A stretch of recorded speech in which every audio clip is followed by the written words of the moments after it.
Okay, for today's classwork, you did not score above a 90%, or if you're a Math 1, you did not score above a 70%. So you will need to watch this, and then I'm going to give you another set and hope that you get that 90% or 70% with my help or somebody else's. So here we go. Fill in these numbers, please. This is t minus 1 minus 3, t to the 1 equals 2. Fill those in for me. We want you to recognize whether they're arithmetic or geometric. Arithmetic, anytime I'm adding or subtracting and I don't see a dot, arithmetic. Arithmetic, adding or subtracting.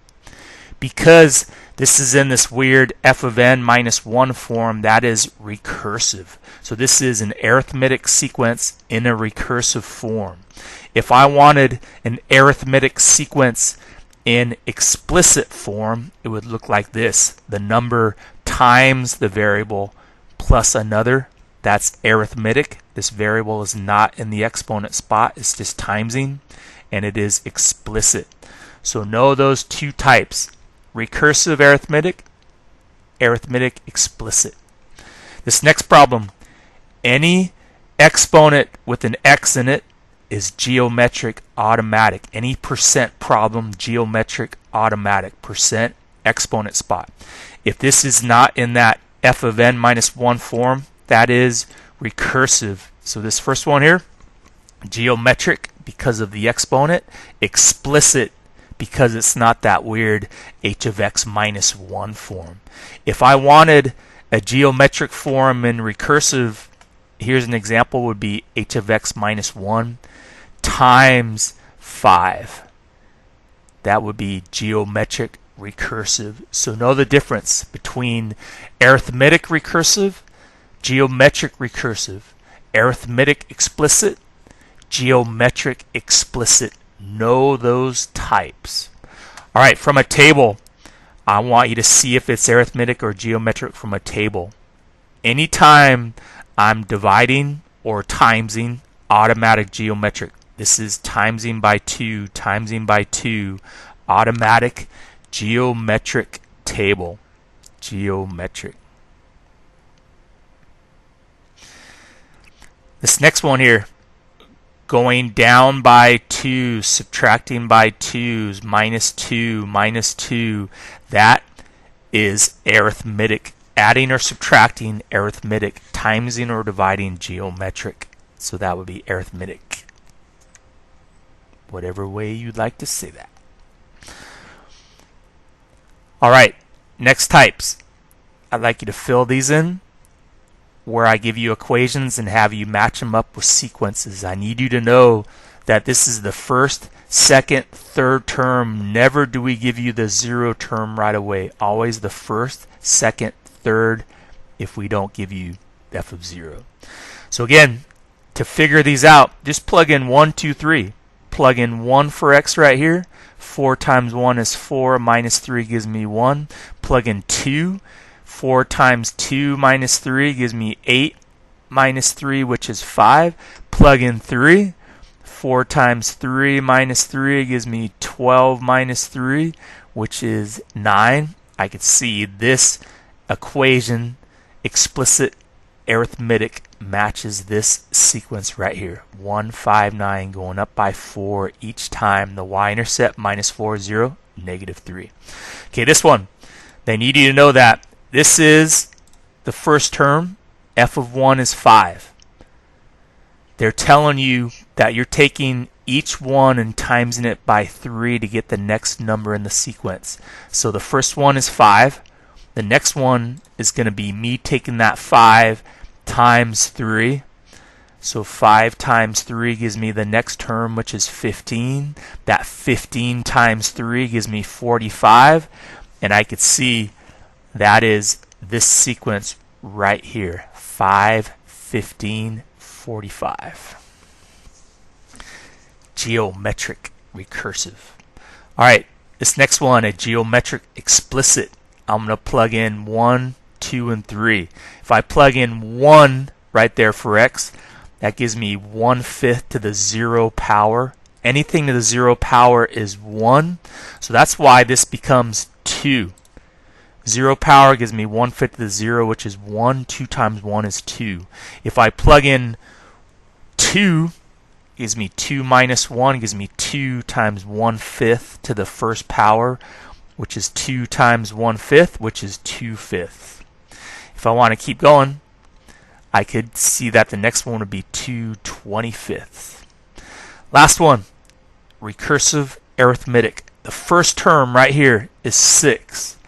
The second term is me taking that 6 and subtracting 4, minus 4, and then keep going. So 6 minus 4 is 2, minus 4 is negative 2. I could see that that is this choice right here.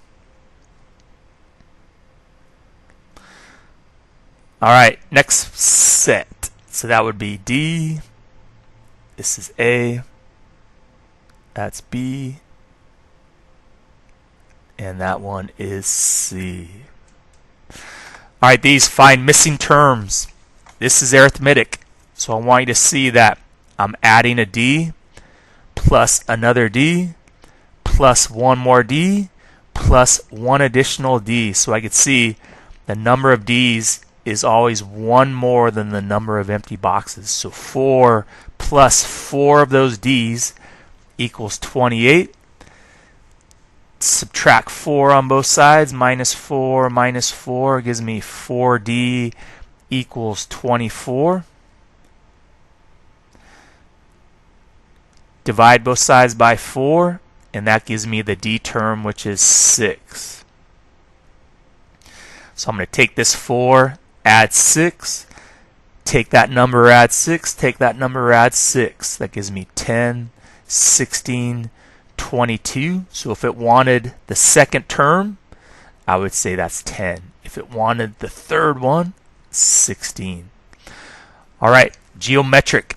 I'm going to have you switch this negative 32 into this spot right here underneath the 4. I did redo that a little bit. I want this to be underneath the 4 spot. So I want you to see that you're timesing 3 of these R's to get to negative 32, or one more R than number of empty boxes. So this is not 4 plus 3R. This is 4 times R to the third, because I'm timesing 3 of these R's. Here I'm adding 4 of those D's. Timesing 3 of those R's equals negative 32. Divide both sides by 4, and that gives me R to the third power equals negative 8. I'm going to have you do the cubic root. So third root gives me R equals negative 2, because negative 2 times negative 2 is 4 times negative 8. So that means I'm taking this 4 times negative 2, taking negative 8 times negative 2, taking negative 32 times negative 2, and you could see it switches from positive to negative to positive to negative. 4 times negative 2, negative 8. Negative 8 times negative 2, 16. 16 times negative 2, negative 32. So the second term, negative 8.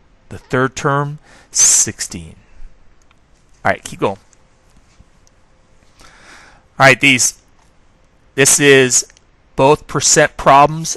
No, it's geometric, automatic geometric timesing one. Never arithmetic percent, always geometric timesing.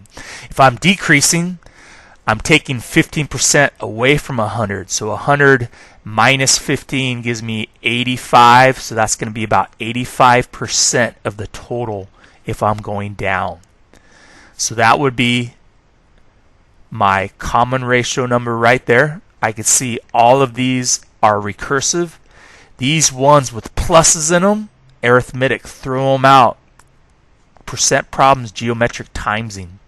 This one, throw it out because it's taking 100 plus 15. That would be increasing by 15%. Decreasing means you're only paying 85% of the total.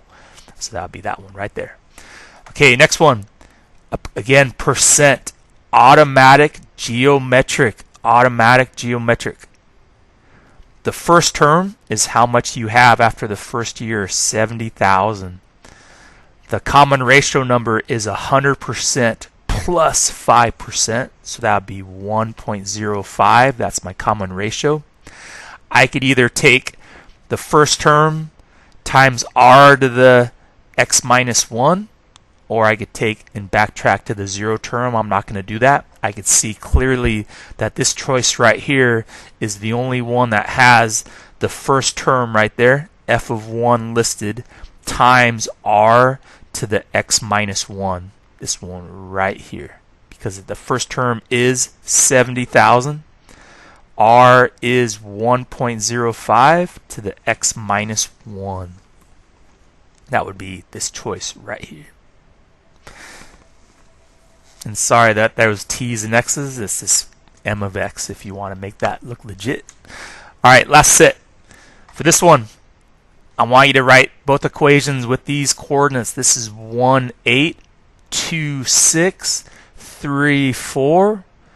So 1, 8, 2, 6, 3, 4.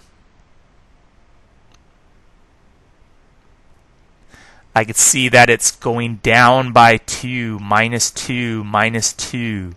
Makes it arithmetic. 0 term adding 2 gives me 10 right there.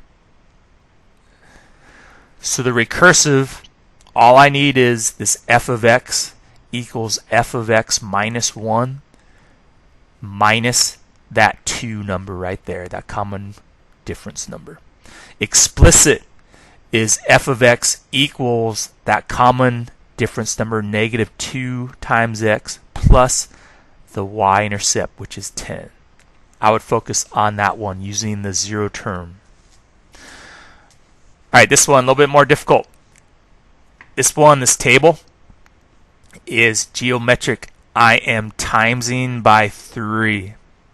I want you to see back to this graph that this equation is this function in slope-intercept form where 10 is your y-intercept, 0, 10. Negative 2 is your rate of change or your slope from 0, 10 over 1 down 2 over 1 down 2 over 1 down 2. We want you to see that equations arithmetic explicit form are slope-intercept equations with the y-intercept and the slope, the rate of change. All right, this guy. I want you to go back and find the 0 term. This is timesing by 3, timesing by 3. So I know that's my common ratio number. I'm going to have you list them out, 5th, 6th, 7th. I want you to know that this is 4, 12, 36, timesing by 3. If I backtrack to the 4th, 3rd, 2nd, and 1st one I need, 4 timesing by 3 this way, timesing by 1/3 to the left, or dividing by 3. So 4 dividing by 3, or 4 times 1/3, this 4th term is going to be 4 over 3.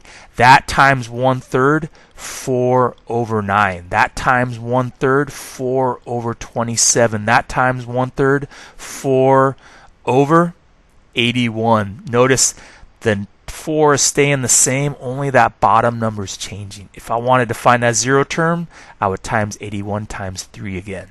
Recursive, f of x equals f of x minus 1 times 3, the number going to the right, not 1/3. Explicit, that first term, 4 over 81 times 1/3 to the x, times 3 to the x minus 1 power right there. That's a mistake. So make that x minus 1 if you could. Or backtrack to the 0 term, 4 over 243 times 3. And again, if you could fix that for me, this first term would be 3 to the x minus 1. And this 0 term would be 3 to the x. So please fix that. That's a bad mistake. This is 3 to the x minus 1 using that first term. This would be 3 to the x using the 0 term, 4 over 243. So fix that. Plain old x, x minus 1. All right, last one. $28 is what you're putting in as your deposit. So that would be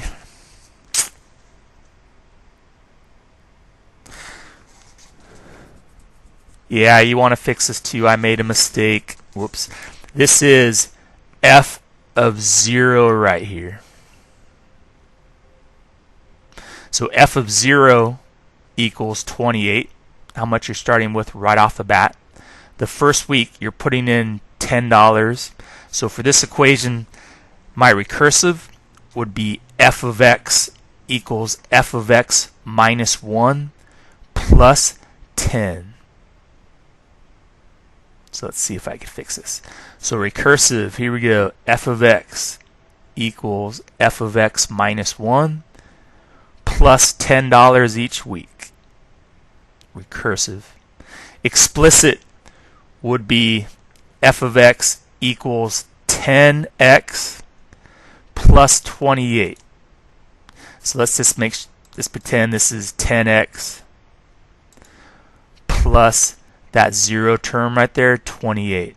So I made a mistake there. This should be 10x plus 28. I believe. Yes. Good luck.